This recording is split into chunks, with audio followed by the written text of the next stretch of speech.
ఆ 'big boss' హౌస్‌లో నుంచి ఈరోజు సంజన గారు ఎళ్ళిపోతారని ఎంతమంది అనుకున్నారు? ఎక్స్‌పెక్ట్ చేశారు? కామెంట్ చేయండి. చూస్తే ఎన్ని కామెంట్స్ వస్తాయో. నేను కామెంట్స్ ఆల్‌మోస్ట్ ఒక 10,000 నేను ఎక్స్‌పెక్ట్ చేస్తున్నాను. సంజన గారి ఫ్యాన్స్ ఎంతమంది ఉన్నారో అంతమంది. వెళ్తుంది, వెళ్ళిపోతుందేమో అని అనుకున్న వాళ్ళు ఎంతమంది? లేదు వెళ్ళదు అని చెప్పేసి అనుకున్న వాళ్ళు ఎంతమంది? కామెంట్ చేయండి. ఇప్పుడొచ్చేసి మనం సంజన గారి గురించి మాట్లాడుకుందాం. మొన్న నామినేషన్‌లో ఏదైతే రీతూని అన్నదో, మీ ఇద్దరు పక్కపక్కనే ఉంటే నేను చూడలేక నేను బ్లాంకెట్ కప్పుకుంటున్నాను అని చెప్పేసి ఏదైతే మాట అన్నారో, ఆ మాట యాక్చువల్‌గా తను వాళ్ళిద్దరిని పక్కపక్కన పెట్టి అడిగితే బాగుండేది. మీరు ఇలా ఉండడం కరెక్ట్ కాదు. వయసులో మేము పెద్దవాళ్ళం అని ఈ విధంగా చెప్తే బాగుండేది. కానీ అది నామినేషన్ దాకా తీసుకొచ్చి ఆ పాయింట్‌ని అలా చెప్పడం అనేది కొంచెం బాగా అనిపియలేదు. అందరూ కూడా దానిపైన బ్యాడ్‌గానే రియాక్ట్ అయ్యారు. సో, ఈరోజొచ్చేసి నాగార్జున గారు అడిగారనమాట. నాగార్జున గారు వచ్చేసి "నువ్వు ఆ మాట అనడం ఒక క్యారెక్టర్‌ని అసాసినేషన్ చేసినట్టుగా ఉంది" అని చెప్పేసి నాగార్జున గారు అన్నారు. సో, సంజన గారొచ్చేసి "నేను ఆ విధంగా అనలేదు సార్. ఆ విధంగా ఆ ఇంటెన్షన్‌తో అయితే అనలేదు నేను" అని చెప్పేసి చెప్పడం జరిగింది.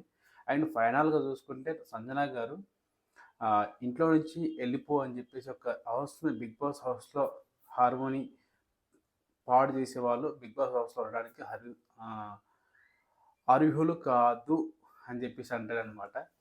సో, 'బిగ్ బాస్' డోర్స్ అయితే ఓపెన్ చేస్తారు ఎళ్ళమని. సంజన గారు "నేను వెళ్ళను సార్, నేను వెళ్ళను సార్. ఇక్కడి దాకా వచ్చానంటే చాలా కష్టపడి వచ్చాను నేను. సో, నేను వెళ్ళను సార్" అని చెప్పేసి చెప్పడం జరుగుతుంది. దాని తర్వాత మళ్ళీ నాగార్జున గారు అంటారు, నీ ఒక్కరివే కష్టపడి వచ్చావా? 19 ఇయర్స్ వీళ్ళందరూ కష్టపడి రాలేదా? చిన్న చిన్న బ్యాక్‌గ్రౌండ్ నుంచి వచ్చారు వీళ్ళందరూ. చిన్న చిన్న స్టేజ్ ఆర్టిస్టులు స్టేజ్ షో చేసి వచ్చారు వీళ్ళని" చెప్పేసి నాగార్జున గారు చెప్పడం జరుగుతుంది.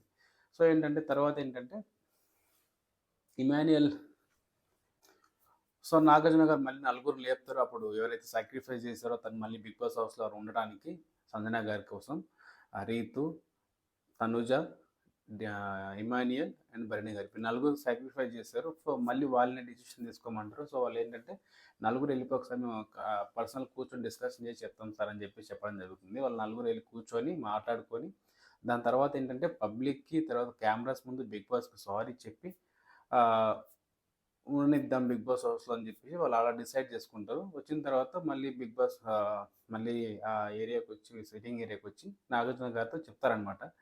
ఇలా సారీ చెప్తే ఓకే సార్ అని చెప్పేసి చెప్పడం జరుగుతుంది. ఇమాన్యుయల్ చెప్తారనమాట. సో, నెక్స్ట్ ఏంటంటే సంజన గారేంటంటే నేను సారీ అయితే చెప్పను సార్. నేనేంటంటే ఇప్పటివరకు నేను ఉన్నాను అంటే వాళ్ళు సాక్రిఫైస్ చేసినందుకే నేను ఇక్కడ ఉన్నాను హౌస్‌లో అని చెప్పేసి ఇప్పటివరకు నన్ను అంటూ ఉన్నారు. అది నేను తీసుకోలేకపోతున్నాను. సో, దానివల్ల నేను భరించలేకపోతున్నాను. వాళ్ళు అనే మాట నేను తీసుకోలేకపోతున్నాను. అందుకోసం నేను ఇంట్లో నుంచి వెళ్ళిపోతాను సార్. నన్ను పంపించేయండి sir. Please sir, please sir అని చెప్పి దండం పెడతదనమాట సజన గారు. సో, డిసిషన్ నీది కాదు అది నలుగురిదని చెప్పేసి నాగార్జున గారు మళ్ళీ అనడం జరుగుతది. సో, వాళ్ళు డెసిషన్ తీసుకొని చెప్తారు ఇది అని